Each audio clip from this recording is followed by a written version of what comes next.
I just watched people gather like it was Sunday. A whole congregation listening to an AI version of Charlie Kirk.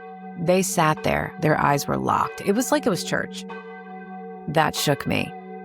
That shook me because it wasn't Charlie Kirk.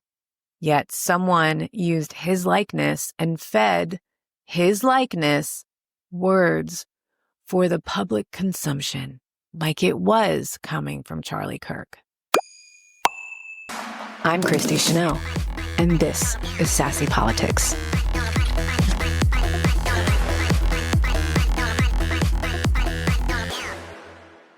I have nothing against worship. I truly don't. I think it's beautiful. I think all religions are beautiful. I choose to be spiritual in a different way. I would not classify myself as religious, but very spiritual.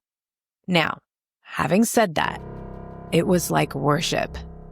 Worshiping the AI Charlie Kirk. That's like, I know there's something in religion that says you should not have idols. Idols are not good, but because tech can make someone speak forever and actually write the sermon to feed the crowd, we're in danger. Let's kind of forge ahead and talk about the presidency. So, at the same time, this presidency promised something. Restore free speech. Big headlines, big applause. But behind the curtain, I think we all started to see something else. Threats, funding rules, hints at punishment, a promise on the podium, but pressure behind the scenes. That contradiction is what we're going to unpack today. Very simply, very human, and very clear. Because I'm figuring this out with you. If the presidency sells you a version of free speech for all, but then behaves like a director telling actors what to say, what you have is theater, not freedom. We're going to walk through how that plays out. Say what they're saying. It's a public promise. The promise is always shiny. Day one, executive order on free speech. Loud headline, we love the First Amendment. It reads like a strong, inspirational title. It sounds like protection. People cheer. The base gets what they want. I think that headline means we all get what we want. Media runs the headline, but remember, words are not actions. And really, we can use that in any parts of our life. Like, I know in relationships, I've heard that. Haven't you? You can say you love me, but if you don't put action behind that love, it doesn't mean anything. Well, that's exactly what we're talking about. Push. Now comes the test. Agencies get directions from the White House. Now, vague words matter. Promote. Public interest. Gender ideology. Those phrases are fuzzy on purpose. They bend, they stretch, they let decision makers choose. So funding rules get adjusted. A national arts agency says certain projects might lose grants. Broadcasters feel heat. Regulators float investigations. Then, public hints from leaders. We could take action. That sentence alone chills people. When broadcasters hear regulators say that they might consider renewals and fines and penalties, they start to stay quiet. Those hosts do not speak out. They avoid hard stories. Prevention by fear. That's scary. That's dangerous. Pushback. This is where the system can work. Artists sue. Civil liberties groups file briefs. Courts take a look. The judge says, you can't deny funding simply because you dislike a viewpoint. Public outrage grows. Media coverage amplifies the problem. And sometimes the rules get paused. Sometimes the policies get struck down. This is the push to pushback cycle. Power pushes. Society pushes back. Sometimes the court acts as the brakes, but brakes aren't instantaneous. They take time, energy, and courage. Meanwhile, people stay scared. People self-censor. That's the cost. I've seen the fear in real life. Creators doxxed. People showing up at workplaces. Friends shaken. I care about my family. I care about your family. I speak with that in mind. That's why I'm careful and why I push back.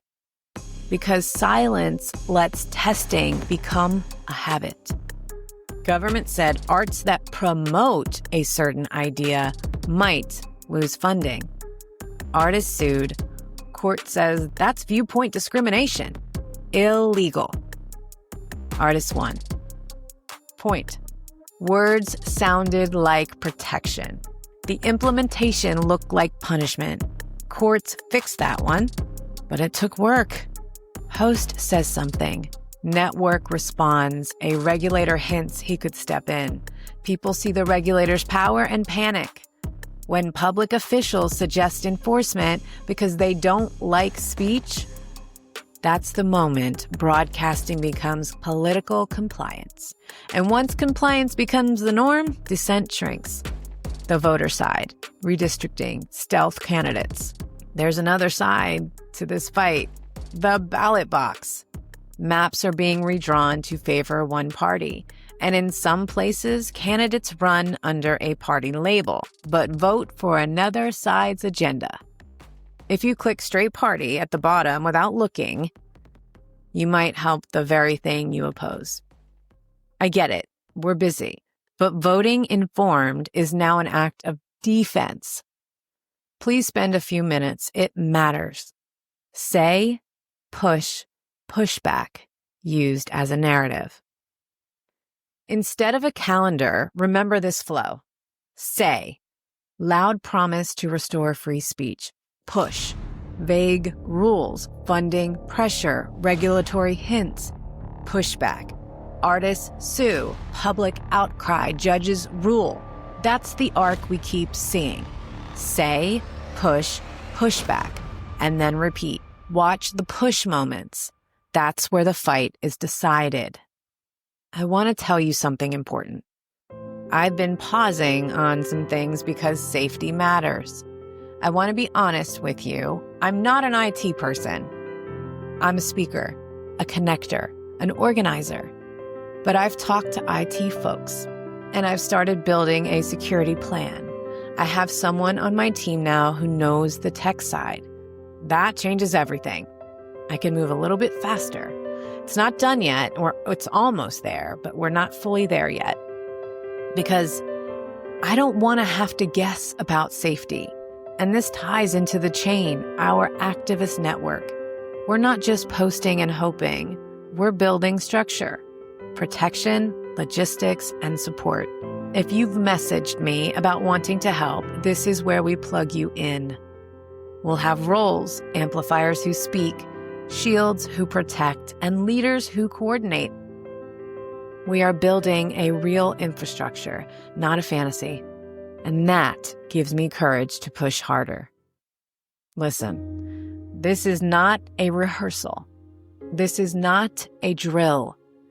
Promises on a stage mean nothing if power quietly chokes the rest. We have to be awake. We have to be smart. We have to be organized. And if you're with me, here's what we do next. 1. Save receipts, screenshots, links, dates. 2. Vote informed. Even 5 minutes of homework helps. 3. Engage in community. Share one example in the comments, any side. I'll pull the receipts and we'll go through it together. 4. If you want to help the chain, sign up. We need organizers, tech people, legal eyes, and kind hearts. I've built a team for security. I've got tech people working on our safety plan, but I could always use more help and more eyes. I'm ready to move faster because we finally have the systems, or are starting to have the systems, in place to protect each other. We are ready. Set, go. We will not let theater replace our rights. We will not let automation and intimidation silence us. This is about people over power. This is about staying here and fighting the right way.